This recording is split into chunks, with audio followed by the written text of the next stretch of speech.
नमस्कार, मैं हूं संजीव श्रीवास्तव। आप देख रहे हैं 4 PM न्यूज नेटवर्क। दोस्तों, ईरान, अमेरिका और इजराइल के हाथों में नहीं आ रहा है। खासकर जो यूएस प्रेसिडेंट डोनाल्ड ट्रंप ने सोचा हुआ था कि बहुत चुटकियों में सारा कुछ हो जाएगा, और जो पहला दिन था, जैसा उन्होंने कहा था कि हमने तो एक ही घंटे में जो बड़ा हिस्सा है वो हासिल कर लिया, और साथ में जो वहां के सुप्रीम लीडर थे अयतुल्ला अली खमेनेई को हमने मार गिराया है, और बाकी जो प्रथम द्वितीय पंक्ति के भी बड़ी संख्या में जो नेतागण थे उन्हें मार दिया है। और उसके बाद से अब हो गया है, 11वां दिन है आज उस ईरान और इसराइल अमेरिका के बीच युद्ध का, और इसके साथ में जो संकट है अब बढ़ते चले जा रहे हैं, और उसके रिpercussions सामने आने लगे। बेहद बेहद गंभीर हालात देश में, चाहे वो आर्थिक स्तर के हों या जो तेल की स्थिति है उसके हों, वो बहुत विकट होते चले जा रहे हैं। और सबसे खास बात यह है कि ईरान तो जिस तरीके से पेश आ रहा है, हम कह सकते हैं कि उसने जो अपना नया सुप्रीम लीडर घोषित किया है, झन्नट इधर थप्पड़ मारा है यदि कहा जाए यूएस को, तो अतिशयोक्ति नहीं होगी। क्योंकि जैसा मैंने कहा कि सोचकर चल रहे थे यूएस प्रेसिडेंट की बहुत शीघ्रता के साथ में चुटकियों में हम सब कुछ हासिल कर लेंगे, निपटा दिया जाएगा, लेकिन अब मामला बहुत बहुत गंभीर होता चल रहा है। और जैसा मैंने कहा, इसके जो रिpercussions हैं, तेल का संकट गहराता चला जा रहा है, जो भारत पर इसके प्रभाव बहुत स्पष्ट तौर पर परीक्षित होने लगे हैं। हमने पहले भी चर्चा की थी कि गैस के दाम तो सरकार ने बढ़ा ही दिए। अब यहां जो आज बाजार खुला, शेयर मार्केट खुला, जबरदस्त गिरावट के साथ खुला, और जो दिख रहा है सामने की बहुत बहुत संकट, बहुत मुश्किल इस मोर्चे पे भी अब खड़ी हुई है, सामने है। और जो है कि विपक्ष, अब आज से संसद का जो बजट सत्र का दूसरा हिस्सा शुरू हुआ है, और हम सुबह से संसद में देख रहे हैं कि हंगामा चल रहा है। विपक्ष सरकार से जवाब मांग रहा है, और सरकार जैसा है, मोदी जी तो सदन में आए नहीं। इतना इस तरीके का एक जो भयावह दृश्य है दुनिया में, और देश जब इस मुहाने पे खड़ा है, तो हमारे जो लीडर हैं, हम कह रहे हैं कि जिस ईरान को बड़ा कमजोर मानकर चल रहा था जो अमेरिका है, वो तो प्रतिकार कर रहा है, लेकिन हमारा जो देश है, हमारा जो मुल्क है, जिसपे बहुत साफ असर है, उसकी यदि जो कर्ता धर्ता है, मुखिया है, वो नदारत हो जाए सदन से, इतना महत्वपूर्ण वक्त, और सिर्फ एस जयशंकर को आगे किया गया, और उन्होंने अपना जो गोलमोल जवाब जो चल रहा है, संकट है, उस पे दिया। लेकिन विपक्ष चाहता है इस पे विस्तृत चर्चा हो जाए, होना चाहिए इस वक्त, क्योंकि जो हालात हैं वो ऐसे नहीं है कि अब यहाँ पर जो इससे कैसे निपटेंगे, क्या होना चाहिए, क्या हो सकता है, उस पे एक विस्तृत चर्चा चाहता है विपक्ष। लेकिन अभी चल रहा है, संसद में हंगामा है, सुबह से सीन बना हुआ है।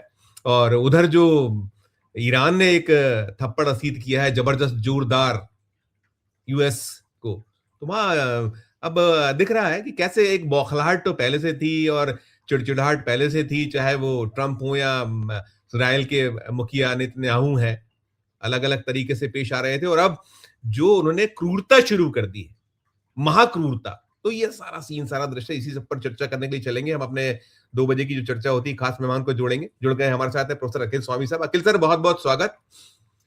और अखिल सर, यहीं से शुरुआत करना चाहूंगा कि अब बड़ा महाक्रूरता पर आमादा हो गया है, क्योंकि जो सीन निकल रहे थे, पहले भी हुआ कि अस्पतालों पर भी हमले हुए थे, अब तो जो उनका पानी से जुड़ा जो स्रोत है, जो जल शोधन यंत्र है, संयंत्र है, उन पर हमला बोलना शुरू कर दिया है। जो तेल के उनके जो भंडार या उनके जो ठीक वो थे, उन पे तो कर ही कर रहे हैं, लेकिन अब क्या दर्शाता है, क्या कहलाता है, और ये इसके रिपरकशंस कैसे होंगे? मैं बाकी भारत पे तो बाद में बात करूंगा, लेकिन पहले इसी पे कि ये जो महाक्रूरता है किस और ले जाएगी अब और आगे दुनिया को। अखिल सर। जय संविधान।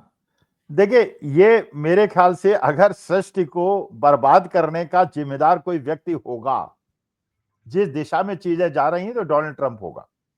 और डोनाल्ड ट्रंप के वो चाटुकार होंगे, डोनाल्ड ट्रंप के वो यसमैन होंगे, जो कि डोनाल्ड ट्रंप को रोकने का प्रयास नहीं कर रहे हैं। देखिए, हम भी हमेशा ये कहते हैं कि राष्ट्र हित में और सृष्टि के हित में और ब्रह्मांड के हित में अगर आप सबको बोलने का अवसर दें और हर आदमी जो सृष्टि के और पृथ्वी के हित में है वो बात करे और उसकी सुने और उस पर अमल करें।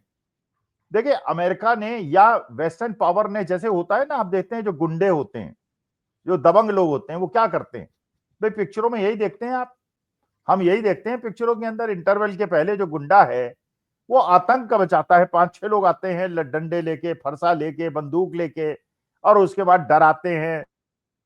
लोग जो है हाथ जोड़े खड़े रहते हैं, 2-2 हजार आदमी।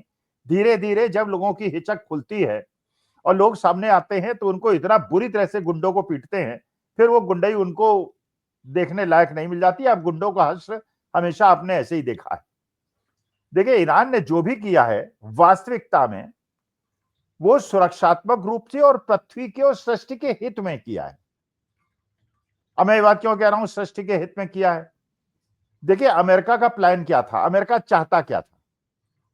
अमेरिका ये चाहता था कि यूनिपोलर वर्ल्ड बना हुआ है जब से यूएसएसआर का विघटन हुआ, लेकिन इधर चीन एक उभरती हुई शक्ति बना। चीन के साथ ब्रिक कंट्रीज थे, क्योंकि ब्रिक कंट्रीज ने अपना अलग एसोसिएशन बना लिया जिसमें रूस जैसा बड़ा देश था, लेकिन आर्थिक रूप से काफी पिट चुका था क्योंकि यूक्रेन से 3 साल से युद्ध में लिपटा हुआ था।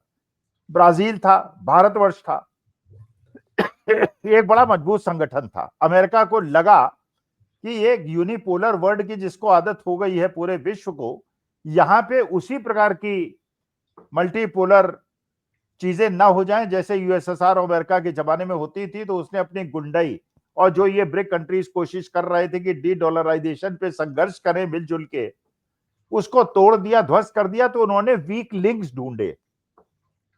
देखिए, युद्ध में हमेशा संजीव जी ये होता है, आप हमेशा देखते हैं आपके वीक लिंक्स क्या हैं, कौन कमजोर कड़ियां हैं। ब्रिक कंट्रीज में उनको एक कमजोर कड़ी दिखी। पहले उन्होंने सोचा था रूस पे अपना गुंडई जमा लेंगे, उन्होंने रूस को धमकी दी, यूक्रेन पे युद्ध रोको, फलाना रोको, लेकिन रूस ने, जो पहले भी मैं कई बार कह चुका हूं, देखिए अपनी न्यूसेंस वैल्यू बनाइए। आज भी यूरोप बिना रूस से आए हुए तेल और गैस के भंडार से अपना काम नहीं चला सकता, क्योंकि रूस बगल में बैठा है यूरोप के, अमेरिका दूर बैठा हुआ है। तो आज भी वो डिपेंडेंट है, आज भी यूरोप जो है उनसे तेल और गैस ले रहा है। तो रूस को ये छेड़ नहीं पाए। रूस ने कहा कि नहीं, यूक्रेन को तो हम निपटा के मानेंगे, हम नहीं डरते। 3 साल से युद्ध चल रहा है, चाहे उनकी आर्थिक स्थिति जैसी भी हो।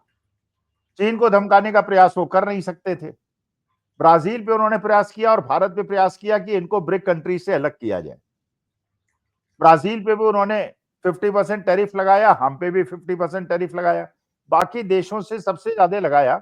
उनको लगा ये 2 लिंक्स ऐसे हैं जिनको दबाव में लिया जा सकता है।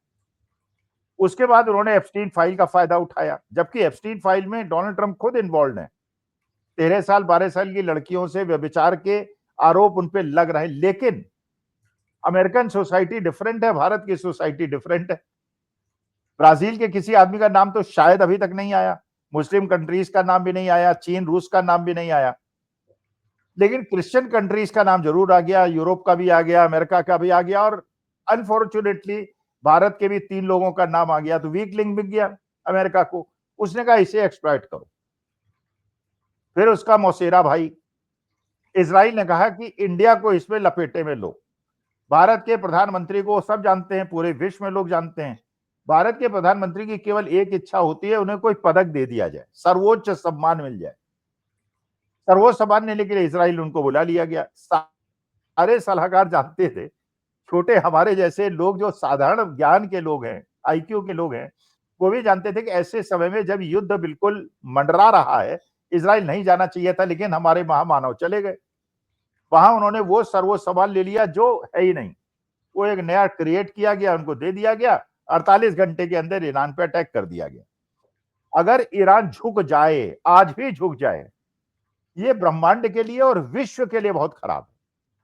ये पूरे विश्व के अंदर गुंडागर्दी चलेगी अमेरिका की, सारे गल्फ कंट्रीज का तेल उसके पास आ जाएगा, जो तेल के दाम वो डिसाइड करेगा, वो बताएगा कौन किससे तेल खरीदेगा, किस दाम पे खरीदेगा, कैसे खरीदेगा, कब नहीं खरीदेगा, कितने महीने का मोरेटोरियम मिलेगा, जैसे उसने भारत के ऊपर अपने आदेश चलाने शुरू कर दिए। लेकिन क्योंकि ईरान लड़ लिया, तो रूस ने भी उनका साथ देना शुरू कर दिया, चीन ने भी साथ देना शुरू कर दिया।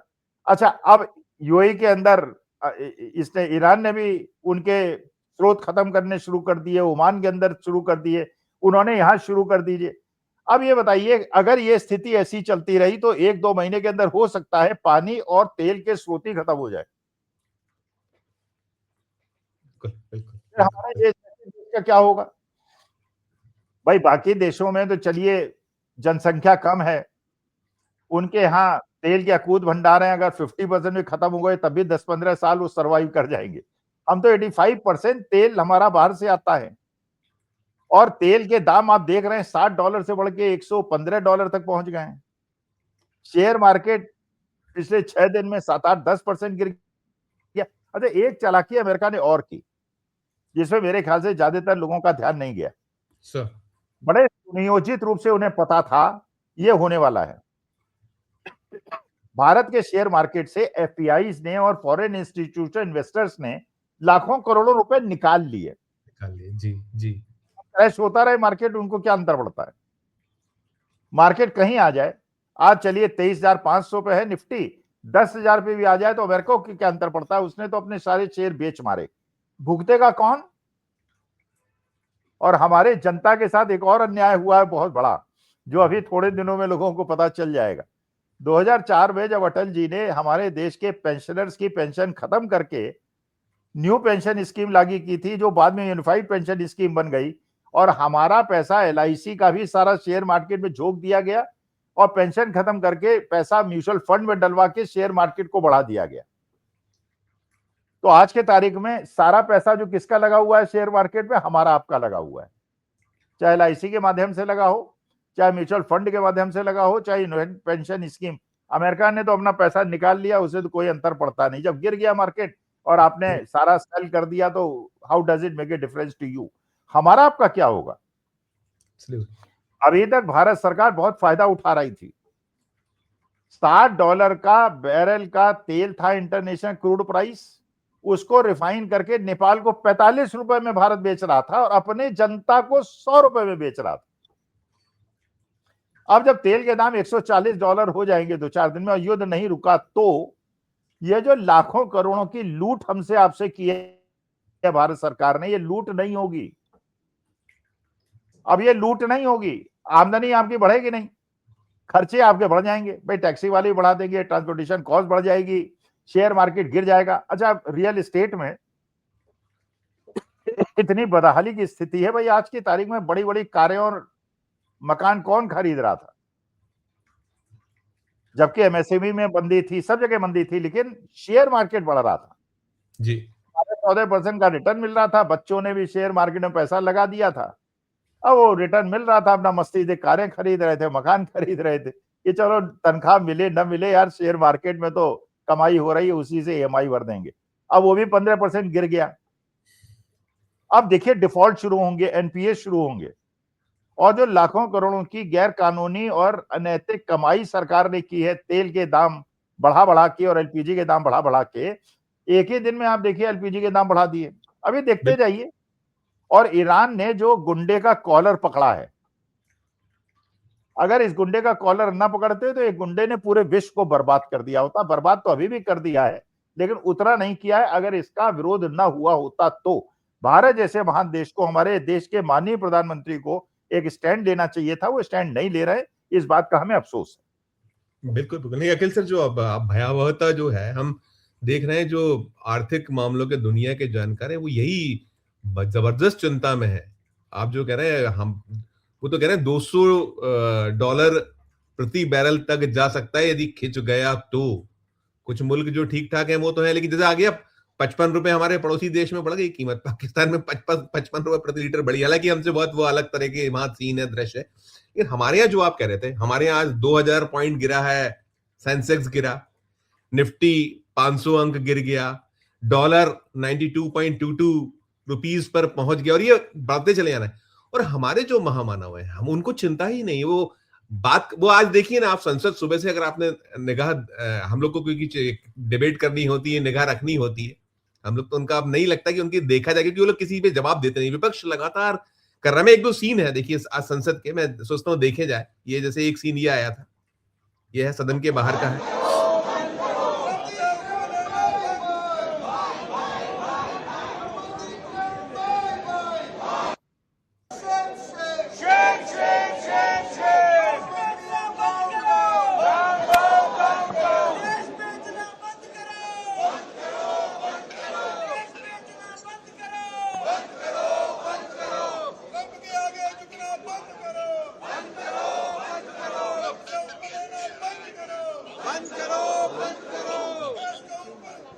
सर ये सीन था एक, ये देखिए प्रतिक्रिया आई है think Venugopal. considering the importance of the situations and the impact of the entire area, we need to have a discussion on this subject. That is why today morning itself we moved an adjournment motion. Of course, we moved an impeachment motion against Speaker. We are very much happy to participate in that discussion. But the present day, more importance is the issue relating to the common people of this country.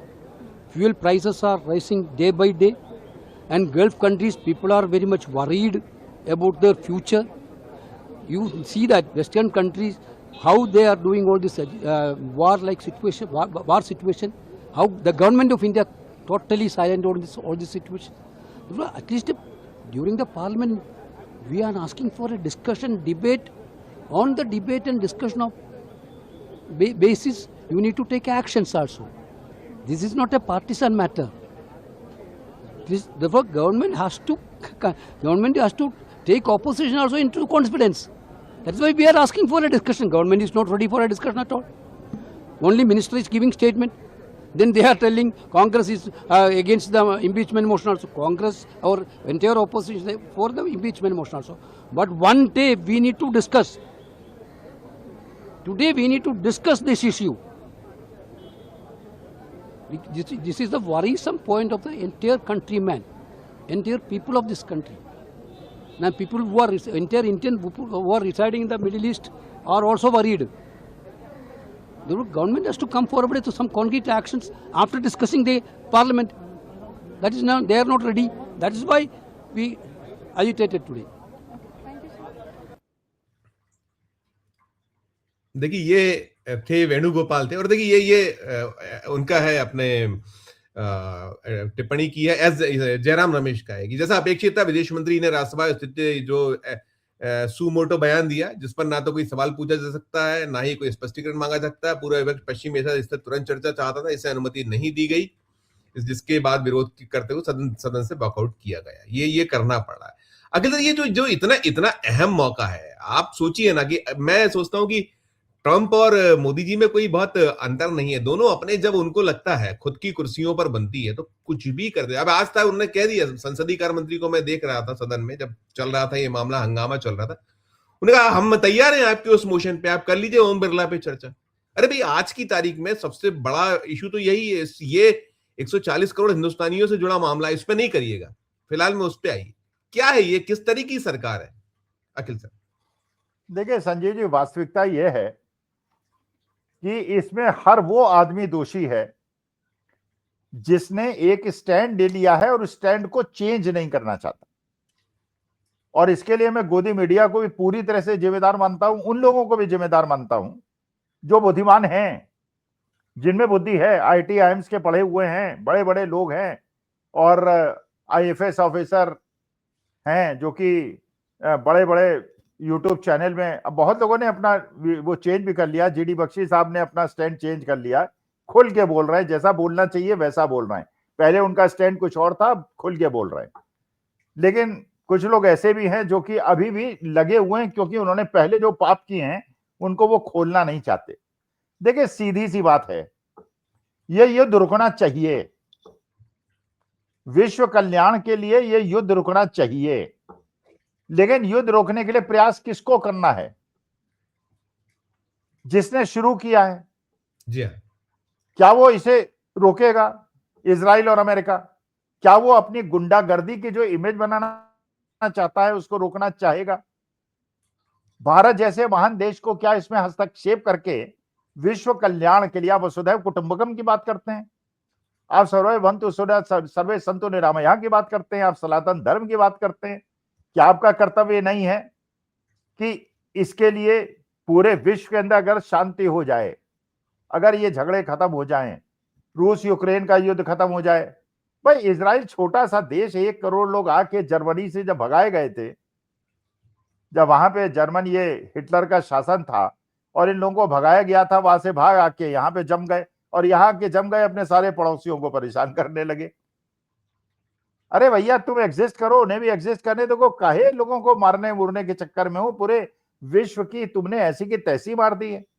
जैसे आप देखिए लखनऊ के अंदर क्या हो रहा है, उत्तर प्रदेश के अंदर क्या हो रहा है। भाई सीधी सी बात है, हम लोग सनातनी लोग हैं, हमें शंकराचार्य द्वारा स्थापित पीठ के चारों शंकराचार्यों पे अगाध श्रद्धा है। जबरदस्ती एक फर्जी आदमी को आपने खड़ा कर दिया, एक स्ट्रीट शीटर को खड़ा कर दिया। पहले उसने आरोप लगा दिया, चलिए कोर्ट ने उसमें एंटीसिपेटरी बिल दे दी। अब कल एक और नौटंकी उसने कर दिया। अब आप बताइए संजीव श्रीवास्तव जी, आप भी तो कभी कभी फर्स्ट एसी में ट्रेवल किया होगा आपने।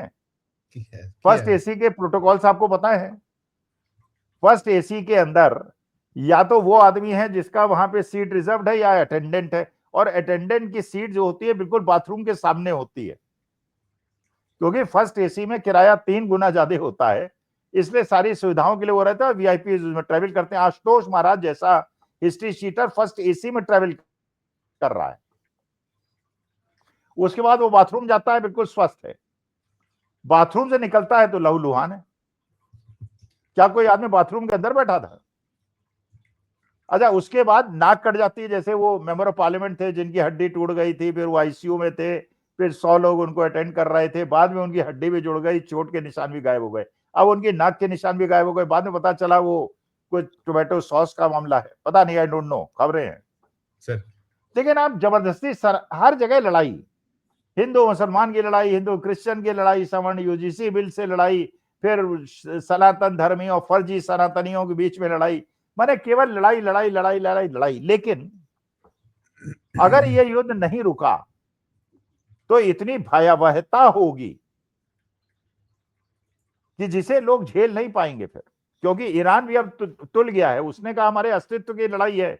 8 करोड़ की जनसंख्या है, बड़ा देश है। और आपने अगर ईरान की वीडियो देखिएगा, आपके दर्शक श्रोता भी देखें, बड़ा सुंदर देश है, बहुत सुंदर। मैंने अब उसकी वीडियो देखनी शुरू की, मैंने कहा देखूं तो ईरान है कैसा, मैं कभी गया नहीं। बहुत beautiful, it's a beautiful country. क्यों तबाह करने में लगे हुए उसको भाई? ये तो उसी तरह की विस्तारवादी नीति है जैसे कौरवों की थी। 5 गांव देने को आप तैयार नहीं थे। आप पैलेस्टीनियंस को स्पेस देने को तैयार नहीं, गाजा पट्टी को स्पेस देने के लिए तैयार नहीं है, आप ईरान को स्पेस देने के लिए तैयार नहीं है, और इस तरह से अपनी गुंडागर्दी को जमा रहे। तो कैसे विश्व कल्याण होगा? कैसे हमारी देश के लोग रहेंगे? और ये मिडिल क्लास अभी भी लोग आंख नहीं खोल रहे हैं। अगर अभी भी भक्ति में सराबोर हैं, तो ऐसे लोगों को मैं क्या कहूं भाई? हम कह रहे हैं आप बीजेपी सपोर्टर हैं, कांग्रेस सपोर्टर है, भाड़ में जाएं यार। राजनीतिक दल जो है भाड़ में जाएं। राष्ट्र हित के बारे में तो सोच लो। अभी जब $60 पे तुम्हें $100 का पेट्रोल मिल रहा है, तो $115 पे कितने का मिलेगा? कैलकुलेट करके देख लो। अगर ये लड़ाई ऐसी चलती रही, घर की गैस नहीं मिलेगी तो क्या करोगे? एलपीजी नहीं मिलेगी तो क्या करोगे? हर चीज डिसरप्ट हो जाएगी। और सबसे बड़ा एक खतरा और है संजीव जी, जिसपे अभी लोगों का ध्यान नहीं गया है। फर्टिलाइजर सप्लाई रुक जाएगी। जी हाँ, जी हाँ। और अगर फर्टिलाइजर सप्लाई रुकी तो ग्रेन प्रोडक्शन और एग्रीकल्चरल प्रोडक्शन आधा हो जाएगा और विश्व भूखा मर जाएगा। लेकिन वही है भाई, Modi ji is a great leader, Modi ji महान है, वो फलाने महान है, वो ढिकाने महान है। भैया विश्व के अंदर शांति स्थापित करो, जो हमारे सनातन धर्मियों का हमेशा से ये प्रयास रहा है, जो गांधी चाहते थे। लेकिन गोडसेवादियों को गांधीवादी कैसे पसंद आएंगे? उन्हें शांति कैसे पसंद आएगी? गोडसेवादियों को तो हत्या, खून खराबा, मर्डर, यही सब चीजें पसंद आती हैं। लेकिन हम उनसे हाथ जोड़ के प्रार्थना करते हैं, गांधी के रास्ते पे चलो, बुद्ध के रास्ते पे चलो, गुरु नानक के रास्ते पे चलो, और विश्व शांति के लिए पूरे विश्व को प्रयास करना चाहिए। अगर ये लड़ाई ज्यादा दिन चल गई, विध्वंस के अलावा और धुओं के अलावा कुछ नहीं मिलेगा। नहीं, बिल्कुल है कीर्तन। हम तो यही कि आप आने को तैयार नहीं हो, सामने आप दावे बड़े बड़े, जैसे मैं कहते हैं, हम लोग बात कर रहे थे कि दोनों में समानता है, कि वो जो है डींगे हाँकते हैं ट्रंप बड़ी बड़ी, और ये जो है जुमलेबाजी, और फिर जब आपको सामना करना हो तो आप सामने नहीं आते। सदन में आना चाहिए था आपको। आज जो हालात है, और फिर जो मैंने शुरू में कहा था कि अब तो वहां जो पेयजल के उनके जो शुद्धिकरण संयंत्र हैं, वहां आप कर रहे हो ना, ये इससे गंदगी ज्यादा गंदा क्या हो सकता है? युद्ध का कोई नियम, कोई कायदा, सबको आपने दरकिनार। अगर मैं एक चीज और आपको ध्यान, हमारे दर्शकों पे ऐसे ध्यान है, लेकिन इस पर भी टिप्पणी जरूर लेना चाहूंगा, 2 टिप्पणियां बल्कि लूंगा। आपने देखा होगा पश्चिम बंगाल में हम राष्ट्रपति महोदया को आगे कर दिया गया, वो जो निकलकर सामने आया, और सवाल हो रहे हैं उस पर बहुत, मतलब मुझे लगता है कि हमारे जो प्रथम नागरिक जो देश के होते हैं आज हैं, वो नागरिक महिला है वे हमारी और बड़ी सम्मानित हैं, और उनके साथ में जो कुछ हुआ, हम उनसे सवाल पूछे। देखिए ये मैं एक ये दिखाता हूँ, देखिए इस तरह की टिप्पणी आ रही है अखिल सर, ये देखिए, इसको सुनिएगा, ये Mahua Moitra. Hello, this is Mahua Moitra, Member of Parliament, Lok Sabha, from the All India Trinamool Congress from Krishnanagar, West Bengal. This is a message for our Honorable Rashtrapati Ji, our dear President, Draupadi Murmu Ji. Madam President, you came to Bengal today, and unfortunately, you chose to parrot on the eve of an election the words of the BJP. When you read out the President's address in Parliament during the joint session, you have to read out what the BJP government writes for you. We understand that, and because we respect you, we listen to it. But today, you came to Bengal not for a program that was organized by the state government. You came for a private program organized by a private organization. The West Bengal government was not responsible for the arrangement of this program. In spite of that, the West Bengal government did a security briefing with your office 3 days ago, and the district magistrate and the police made it amply clear that the site and the arrangements were not in accordance with the presidential visit. In spite of that, your office and you deemed it fit to come to Bengal. And then today, you find that the arrangements were not up to your standard, even though the West Bengal government accorded you every protocol that was necessary. We didn't invite you for this program, and we were not responsible for the arrangements. Yet, after this program, you chose to stand on the soil of Bengal and to make completely unfounded, untrue allegations about Bengal and about how the Adivasis and tribals live in Bengal.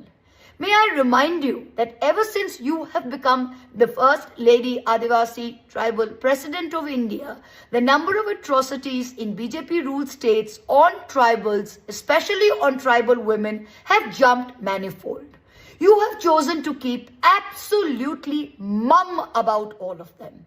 When tribal women were raped and stripped naked and paraded through the streets of Manipur, you didn't say anything.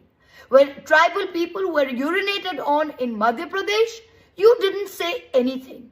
When in your home state, Orissa, which is home to about 8 to 9 lakh Christian Adivasis, and in the last 18 months, the atrocities on them have jumped manifold, so much so that there have been documented cases of them not being allowed to bury their dead and being forced to convert and change their Christian rituals for other rituals. You didn't say anything then, and today you come to the soil of Bengal and you are parroting what the BJP says 3 weeks before an election. We respect you. We respect your chair. But Madam President, courtesy begets courtesy. Do not think you can come to our soil and insult our people and lie about what our government is doing and expect us to keep quiet. Please, look within yourself, look within your conscience, and do your chair proud. Do not parrot the words of the BJP. It doesn't behove you, Madam President. Thank you. Akhil sir, आपने सुना होगा, लेकिन मैंने इसलिए सुनाया कि आपने देखा था कि प्रधानमंत्री पहुंचे हुए थे, वो क्या बातें कर रहे थे, वो कैसे संविधान को धज्जियां कर दी। अरे आप ये करने की अभी इस वक्त आवश्यकता है? चुनाव तो होते रहेंगे, अभी तो देश की चिंता करिए हुजूर। आप संसद में आ नहीं रहे हैं, आप जवाब किसी बात का दे नहीं रहे हैं, और आपको सिर्फ एक ही चिंता है, जैसे वो उनको चिंता है डोनाल्ड ट्रंप को कि मेरी सत्ता बची रहे, बनी रहे और दुनिया पे मैं राज करता रहूं जब तक हूं। यहां तो ये भी नहीं, ये तो 2047 तक की एक चिंता पाल के बैठे हुए हैं। जहां आना चाहिए वहां नहीं, कुछ भी आपको देश का ध्यान हटाना हो, देश का ध्यान बांटना हो, तो ऐसे जो राष्ट्रपति जैसे पद को भी आप नहीं छोड़े, जो गरिमामय और हमारा तीनों सेनाओं के जो वो है प्रमुख। एक टिप्पणी इस पे चाहूं। देखिए संजय जी, वास्तविकता यह है कि राष्ट्रपति का सम्मान होना चाहिए। जैसे हम चाहते थे कि जब नए संसद का उद्घाटन हुआ था, शिलान्यास हुआ था या उद्घाटन हुआ था, दोनों समय में राष्ट्रपति महोदया को बुलाना चाहिए था, नहीं बुलाया गया। हम ये भी चाहते थे जब भगवान श्री राम का भव्य मंदिर बन रहा था, उसकी प्राण प्रतिष्ठा हो रही थी, वहां पे राष्ट्रपति महोदय को बुलाना जाना चाहिए था, नहीं बुलाया गया। हमारी भावनाओं को ठेस पहुंची। अब ये महुआ मोइत्रा अगर कह रही हैं, देखिए प्राइवेट प्रोग्राम अगर है, और आपको याद होगा धनखड़ साहब क्या करते थे जब वो उपराष्ट्रपति थे, जब राजस्थान के अंदर इलेक्शन था, और आप जानते हैं राजस्थान के अंदर जाट वोटर बहुत स्ट्रॉन्ग डोमिनेशन वाले वोटर्स हैं, धनखड़ साहब हर 3 दिन के बाद राजस्थान का एक प्रोग्राम बना लेते थे। अच्छा, उसके बाद प्रोटोकॉल पालन करना होता था, चीफ मिनिस्टर को रिसीव करने आना होता था, सब लोगों को रिसीव करने आता था, उनकी कन्वेंसिंग रुक जाती थी, भारतीय जनता पार्टी निर्बाध रूप से अपना शुरू कर देती थी। तो राष्ट्रपति और उपराष्ट्रपति का भी उपयोग जहां जहां इलेक्शन होता है वहां पे इनके टूर बनाए जाते हैं। अच्छा, ये ऑफिशियल टूर नहीं था, ये अगर प्राइवेट इंस्टीट्यूट में बुलाया गया है तो प्राइवेट इंस्टीट्यूट को सारे ध्यान और मान मर्यादाओं का ध्यान रखना चाहिए था, वैसा नहीं करना चाहिए था जैसा गलगोटिया यूनिवर्सिटी ने आर्टिफिशियल इंटेलिजेंस के प्रोग्राम में किया। लेकिन गलगोटिया यूनिवर्सिटी को तो कोई दंड मिला नहीं अभी तक। आप बताइए, उनके चांसलर वाइस चांसलर जेल गए क्या? हमारी देश की प्रतिष्ठा गिराने को नहीं, पकड़ लिया वो बच्चे जिन्होंने टी शर्ट उतारी थी। तो राष्ट्रपति महोदया जब बिल्कुल सही कह रहे हैं महो मोहतरा, अगर पार्लियामेंट के अंदर बोल रही है वो तो चलिए बीजेपी द्वारा लिखी हुई स्क्रिप्ट आपको पढ़नी है, लेकिन जब प्राइवेट प्रोग्राम में बोल रही हैं तो क्या आप अशांति पैदा करना चाहती हैं वेस्ट बंगाल के अंदर? आप तो देश की महा महिम है, आप तो सर्वोच्च नेता हैं, हम आपका बहुत सम्मान करते हैं। Do you want unrest there? उस समय अनरेस्ट पैदा करना जबकि पूरे विश्व के अंदर अनरेस्ट पैदा हो रहा है।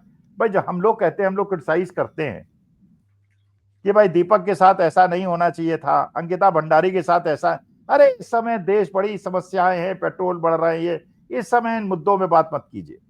और ये भी बात भैया मथुरा ने बिल्कुल सही कहा कि जैसे मणिपुर में हुआ आदिवासियों के साथ, जैसा छत्तीसगढ़ झारखंड में हो रहा है, जैसा बिहार के अंदर हो रहा है, जैसे एक नीट की लड़की का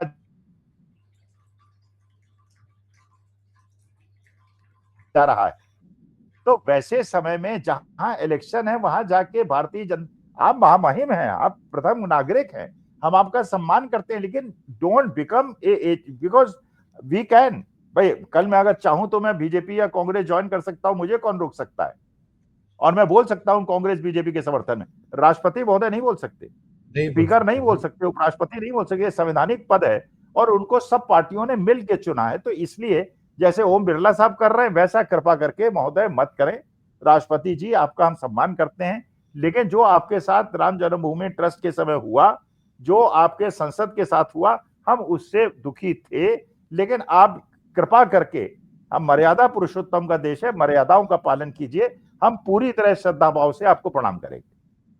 नहीं बिल्कुल अखिल सर, देखिए अब ये देखिए बात निकलती है तो दूर तलक जाती है, अब चीजें हो रही है। ममता बनर्जी ने वो निकाल के फोटो भेज दिया है कि देखिए ये जो ये प्रधानमंत्री बात कर रहे हैं संविधान और रक्षा और तमाम पद, उन्होंने वो भेज दिए कि कैसे वो आडवाणी जी के सामने जो है वो खड़ी थी और ये बैठे हुए थे। वो दूसरा एक सूचना और आई है, बड़ी मतलब ये दावा है हालांकि कि मुस्तबा जो खामेनेई है, जो नए सुप्रीम, उन्हें कहीं उन पर हमला किया गया, घायल कर दिया गया। तो ये यदि ये सब चल रहा है अखिल सर, तो मान के चलिए कि ये बहुत, आप जो चिंता प्रकट कर रहे हैं, जो दुनिया में चिंताएं हो रही हैं, हम लोग जिस पे चर्चा कर रहे हैं कि अत्यधिक भयावह स्थिति और बनने वाली है शायद। और दूसरा, हमारे जो खेवानहार है फिलहाल, जो प्रधानमंत्री पद पर आसीन है नरेंद्र मोदी साहब, उनकी सरकार, एक्शन में आने की आवश्यकता है सर। अब ये इधर उधर भागने और इसकी जरूरत मुझे लगता है छोड़ना होगा ये, क्योंकि अल्टीमेटली भोगना तो देश को पड़ेगा। आप तो है, लेकिन क्या है ये कैसे इसको अंतिम में सवाल करते हुए कैसे डिकोड कीजिएगा सब दोनों तीनों चीजों? भाई देखिए, भारतीय जनता पार्टी हर चीज को, नैरेटिव को चेंज करने और गोदी मीडिया से शाम के डिस्कशन के लिए कुछ पॉइंट ढूंढती है।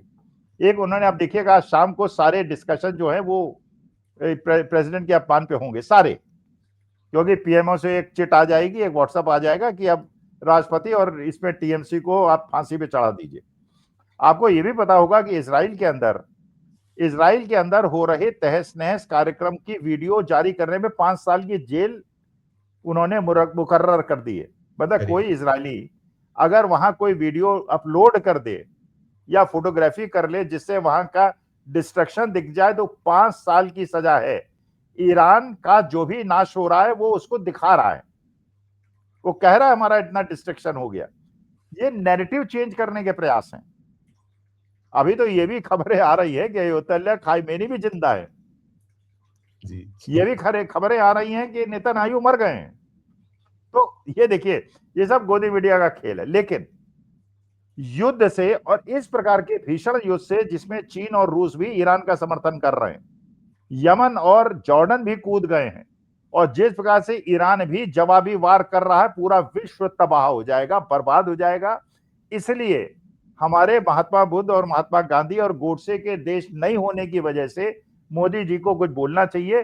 राजनीति अपने देश की कब करो? खंडहरों पे राजी करोगे क्या? अपने गद्दी क्या खंडहरों पे बनाओगे क्या? जब देश में गरीबी की यह हालत हो जाएगी, अब भक्तों की बड़ी इच्छा थी कि 200 रुपए का पेट्रोल मिलेगा लेकिन मोदी जी को वोट देंगे, वो स्थिति मेरे ख्याल से आने वाली है। अब वो देखने वाला सीन होगा जब ये चीजें होंगी। और हम तो बार बार यही कहीं प्रार्थना कर रहे हैं प्रभु से कि ईश्वर ये सद्बुद्धि कहीं कुछ आ जाए, और खासकर ये जो ट्रंप का जो सनक है या जो इजराइल है कुछ सोचे, और ये जो मानवता है, इस तरीके की जो चीजें कर रहे हैं, इससे कहीं बाज आए। आप पा लीजिए आपको जो पाना है, लेकिन कम से कम इस तरीके से ना कीजिए ये जो आप कर रहे हैं, ये बहुत। और हमारे जो खेवनहार है उनको बुद्धि आ जाए तो शायद कुछ चीजें तो कम से कम हो सकता है कि थोड़ा राहत मिल जाए। बहुत शुक्रिया अदा करूंगा अखिल सर, अच्छी चर्चा है, शानदार चर्चा की, आभार आपका, धन्यवाद।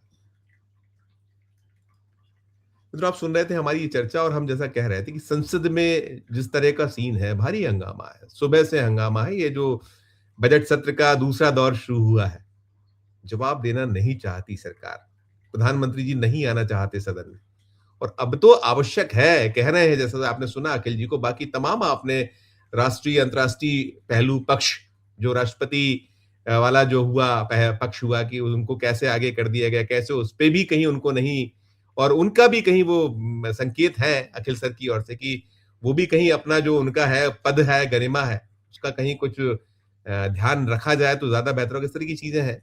सब कुछ सुनने के बाद, सारी चर्चा के बाद, आपकी अपनी जो राय हो, इस वीडियो के कमेंट बॉक्स में जाकर अपनी राय प्रकट कीजिएगा, टिप्पणी कीजिएगा, और अच्छी लगे चर्चा तो चैनल को लाइक कीजिए, सब्सक्राइब कीजिए, ज्वाइन का बटन दबाइएगा तो हमारी हौसला अफजाई होगी। प्यारो से बैठ के देखते रहिए 4 PM न्यूज नेटवर्क। धन्यवाद, नमस्कार।